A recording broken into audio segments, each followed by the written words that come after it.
Hello, sports fans. It is Tuesday, November 19th, the year 2013, and as usual, a lot to get to in the sports world, so let's get it going right now. And I hope you guys caught the Monday Night Football game last night. It was very exciting. The Carolina Panthers at home hang on and beat the New England Patriots 24-20. Carolina's up to 7-3. They've won 6 in a row. New England down to 7-3, and New England has a lot of injuries on defense, and we'll get to that in a second. This game ends with controversy. Brady throws the ball into the end zone with no time left. Initially, the refs throw a flag. Then they huddle up. They say there's no penalty, and the game ends right there, and Carolina wins. New England goes absolutely ballistic.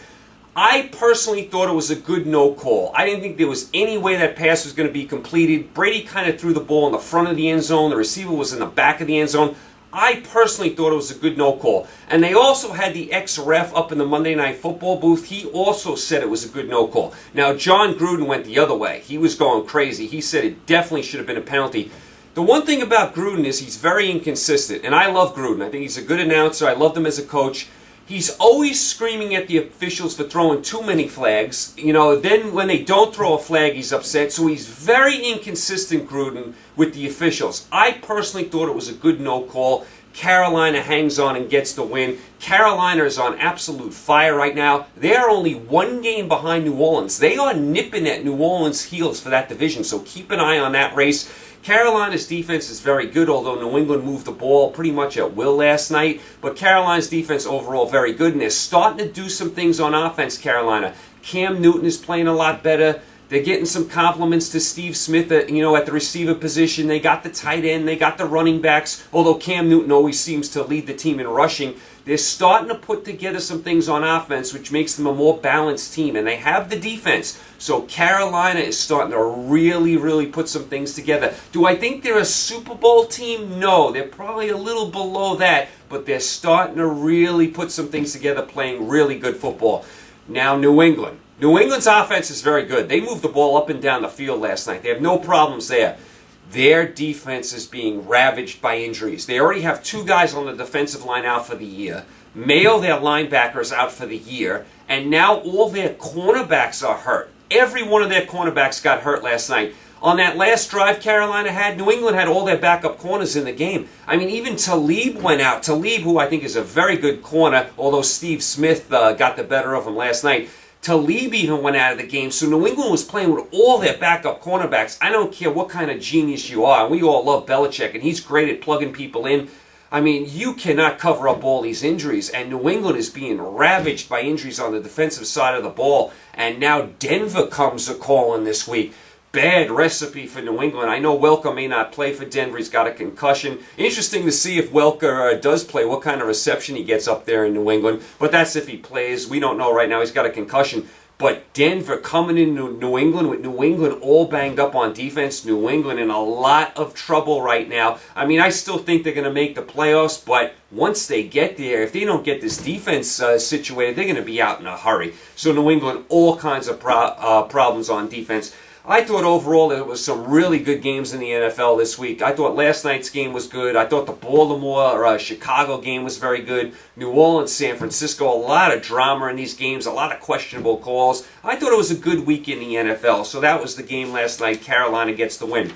We are ready, believe it or not, for Week 13 in college football. Do you believe we are in Week 13 of the college football season? College football is almost over as far as the regular season. Once you kind of get to Thanksgiving, the regular season is over. Then after that, you got your championship games, your bowl games, and the national title. How quick does college football go by? I mean, I'm always talking about the NFL flying by. College football, I mean, it's already over by Thanksgiving. Just when you're starting to get really into it, it's over and you're in the bowl season already. I guess that's why we love college football so much. It keeps you wanting more all the time. Without further ado, let's get to the picks for Week 13 of college football. As you can see, I'm doing the picks solo this week. No Joe Spano this week. He will join us next week. It is a light week in college football, as you'll see in a second. So we'll keep Joe on the back burner until next week. Next week, the games are really to die for. Thanksgiving week in college football is amazing. You have all those classic rivals. Alabama, Auburn, Florida, Florida State, Oregon, Oregon State, Washington, Washington State. I mean, Michigan, Ohio State. The list goes on and on and on. Those games are next week, so we'll save Joe Spano for next week. I'll do the picks today solo. Here's some of the games, I mean, for this week, and you can see it's a light schedule. I mean, look at the top three. Number 1, Alabama is home for Chattanooga. They don't even have a spread on this game. I mean, what would the spread be on this game, 100? I mean, Alabama at this stage of the season is playing Chattanooga at home. I mean, so that's just an absolute blowout.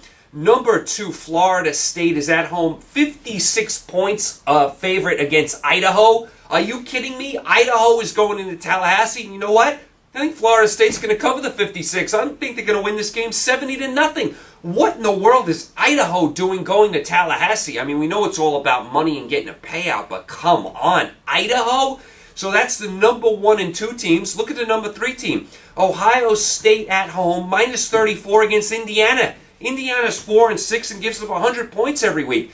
So number 1, number 2, and number 3 all play at home against teams they should absolutely bury. These games should be over in the first quarter. So not much drama there at all. Now, let's get to some picks. Let's start with number 4, Baylor. This is actually a good game. This is probably the best game of the weekend. This is where College Game Day will be. Number 4, Baylor is minus 10 at Oklahoma State. Remember, Baylor is undefeated. They're trying to get up there for that national title game. They're going to need some help. Oklahoma State is really on a roll. They've only lost 1 game this year. That was inexplicably to West Virginia. I don't know how that happened. Very interesting game here. I am going to take Oklahoma State with the 10 points. I think this is going to be a very close game. I think it could go either way. Oklahoma State plays well in Stillwater. I think it'll be a very good game. Oklahoma State's on a roll since losing to West Virginia. I mean, I like Baylor, but they're probably better at home. They struggled a little bit with Kansas State on the road. I think they'll struggle here. They could definitely win the game, but I am taking Oklahoma State plus 10. I think the game goes either way. If you ask me who I thought was going to win, I'd say Baylor squeaks it out by just a couple points, but I will take Oklahoma State plus 10 in Stillwater against Baylor. So that's pick number 1.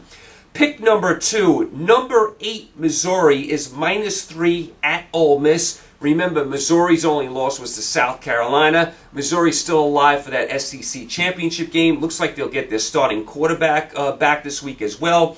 Ole Miss 7-3. We know they have a lot of good young talent. I am going to take Ole Miss here plus 3.5. They're home. They're getting points. I think this will be a close game. I think it's a field goal game either way. I could see it going, either way. I could see either team winning this game. So I'm going to grab Ole Miss here. They're home, and I'm getting points. We'll see what Missouri does with the quarterback situation. I think their starter will be back this week, although that it's not official yet. I'm going to grab Ole Miss here. I say it's a field goal game either way. I'll take Ole Miss plus 3.5 against Missouri in Ole Miss. Pick number 3. Number 9, Stanford at home, minus 30 against Cal. Stanford, of course, has 2 losses now. They're out of the national title picture. They lost at Utah, lost at USC last week. Stanford is a different team on the road. They play much better at home on the farm. Cal is an absolutely awful team. They are 1-10. They can't beat anyone. They can't even play a competitive game. This is called the big game, not this year. This is the big blowout. Stanford should win this game by about 50 points. I see no way how Cal can compete in this game. I think Stanford will run over them in the farm. The all-time series for these two, and these two teams play all the time, every single year. It's a big rivalry. Stanford leads the all-time rivalry 58-46-11.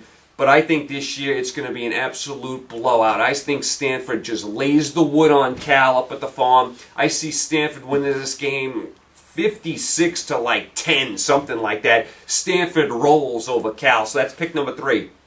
Pick number 4. Let's go to Happy Valley in Penn State, where Penn State is minus 2 over Nebraska. Penn State is 6-4. Nebraska is 7-3. Nebraska could be easily 6-4 as well. Remember, they won a game on a Hail Mary. I don't love Nebraska's team. I think Penn State's doing a nice job considering the circumstances. I'm going to take Penn State here. They're home. I'm only giving up 2. Nebraska's been shaky to me. Every time I watch them, I'm not impressed with them. Now they got to go on the road. I love the fans at Penn State. I think that'll be enough to get Penn State through this game. I say Penn State wins by a field goal here. Very close game. I say Penn State wins it by 3. I'm going to take Penn State at Happy Valley to beat Nebraska. Pick number 5. Arizona State is -3.5 at UCLA in the Rose Bowl. Arizona State is 8-2. UCLA is also 8-2, so this is a very even matchup. I'm going to take UCLA here. I've been very consistent on Arizona State. I don't love them on the road. They're more of a home-heavy type team. They can be a bully team at home. They're a front-running team. When they get squeezed a little bit on the road, they don't respond well. I think UCLA is a very good team. I like the quarterback. I like the coach. I like they're playing in the Rose Bowl here. I like that I'm getting points. I mean, sure, the game could go either way, but I'll grab UCLA here, +3.5. Home, getting points. Arizona State, not great on the road. I'll take the Bruins, +3.5 at the Rose Bowl against Arizona State.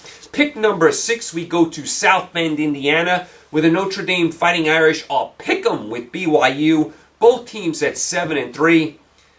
I don't love Notre Dame, but I'm going to pick them here. They're home, and it's a pick 'em game.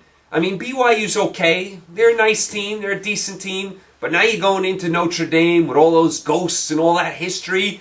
I think Notre Dame will have enough to beat BYU. Sure, this will be a close game. Notre Dame's not going to blow out anyone. But I think Notre Dame has enough at home to beat BYU in South Bend. So I'm going to take Notre Dame at home. Pick 'em over BYU. And finally, our last pick, we go to Death Valley in LSU, where the LSU Tigers are -4 over the Texas A&M Aggies. LSU 7-3 this year. Texas A&M 8-2. Of course, Johnny Manziel, Johnny Football, still up for the Heisman Trophy. I'm going to take LSU here at home. I'm going to say they respond at home here. It's just an impossible place to play LSU. I'm going to say LSU has enough to beat A&M. A&M's defense is very bad. LSU should put up a ton of points. I don't like taking bad defensive teams on the road, especially in this hostile environment. I mean, LSU is just one of the toughest places to play in all of college football. I will take LSU here -4 against Johnny Football and Texas A&M. So LSU -4 against the Aggies in Death Valley. So that is my college football picks for the week. As you can see, a very light week in college football. When you have Alabama playing Chattanooga and Florida State playing Idaho and Ohio State playing Indiana, you are in trouble. That's your top 3 teams in the nation. Look at the teams they're playing. Granted, you have Baylor at Oklahoma State. That's the best game of the weekend. Not exactly a sexy matchup, but it is the best game of the weekend. Other than that, I mean, you're really struggling for some games. I mean, Missouri at Ole Miss has some intrigue. I mean, I don't know what else. I mean, LSU Texas A&M is a fun game, but LSU's got 3 losses already. Not much going on in college football this week at all. Baylor, Oklahoma State, yes. Everything else, not great. And the top 3 is just ridiculous. But next week, Thanksgiving week, hold on. You got some giant matchups. Ohio State, Michigan, Alabama, Auburn. So you got some colossal games coming up next week. So hang in there with this week. Try and get through this week's schedule. And then next week's schedule is going to be to die for. So that's your college football picks for the week. As far as tonight, I looked at what to watch tonight. NBA's a light night tonight. No marquee games. Nothing jumped out at me. You got some soccer. You want to check out the U.S. men's national team. I think they play a day game here on the East Coast anyway. They play a day game, a friendly against Austria. You got some World Cup qualifying in soccer. I mean, to me tonight, NHL, you got Chicago, Colorado. It's a pretty nice game. But where I'm headed tonight is college basketball. You got one really nice matchup tonight. Memphis at Oklahoma State, and I know it's very early in the college basketball season, but there's not much going on. Like I said, light night in the NBA. You got maybe one or 2 decent games in the NHL. You want to watch some soccer, although most of that's going to be on during the daytime. Okay. To me, I'm headed to college basketball. Memphis at Oklahoma State, 2 very good teams. Gallagher-Iber Arena is really a nice arena. Fans are really good there. They should be really into this game. This game should be a solid matchup of 2 top 15 teams. I like this game, so that's where my attention is going to go tonight. Memphis at Oklahoma State in college basketball. So that's kind of where you guys are. For today, you guys are all caught up. Tomorrow, NFL picks, wall-to-wall NFL. We're going to go through each and every game. I'm going to give you my picks for the week, and then we'll preview the weekend. We'll talk about whatever else is going on in the sports world. So you guys, Thanks for tuning in. You guys stay safe. Enjoy the games tonight. I will talk to you tomorrow, Wednesday. NFL picks coming up. Talk to you then. Take care.